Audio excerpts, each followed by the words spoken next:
Hello, magandang hapon. Andito na naman tayo sa kusina ni Ate Lilian. Nagluto siya ng arroz Valenciana na dapat kanina yan, lunch. Naging dinner na siya. Ayan na siya. Hindi na namin pinakita kung paano siya ginisa kasi alam nyo naman yung paano mag-isa yung bisig. Lang naman usually. Ganun lang naman talaga. So, yan na lang yung finish. Finished product na yan siya. Andiyan na yung hipon, andiyan na yung pasas and everything. Tapos, mayroon niya siyang atay guys. Nandiyan na siya lahat. So, ayan na. Ayan yung arroz Valenciana na version ni Ate Lilian.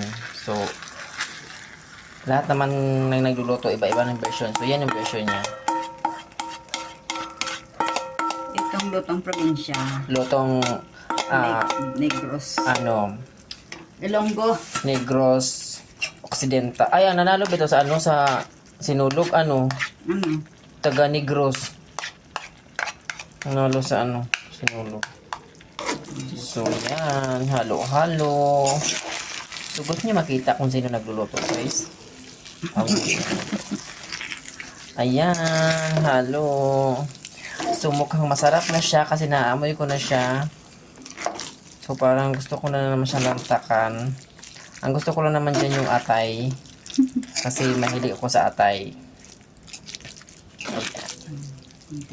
So, ayan. Na mabubusog na naman ang tummy. Ang tummy ko mamaya. Kain ako ng arroz Valenciana. Kaya sa tinawag ng arroz Valenciana kasi may kulay. Pero kung wala siyang kulay, arroz caldo sana yan. Katawa lang ka day. Ang dami ko talang gulo sa nangyari So, yeah. Kasi wala kaming pangkulay. Ayan.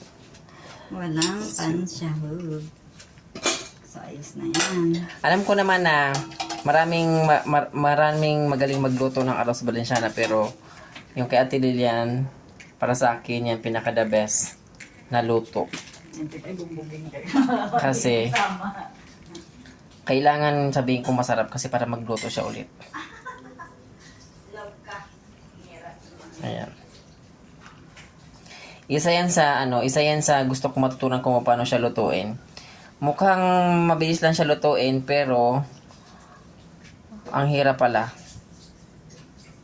Ayan na sa guys. Ayan. Hanggang tingkat na sa...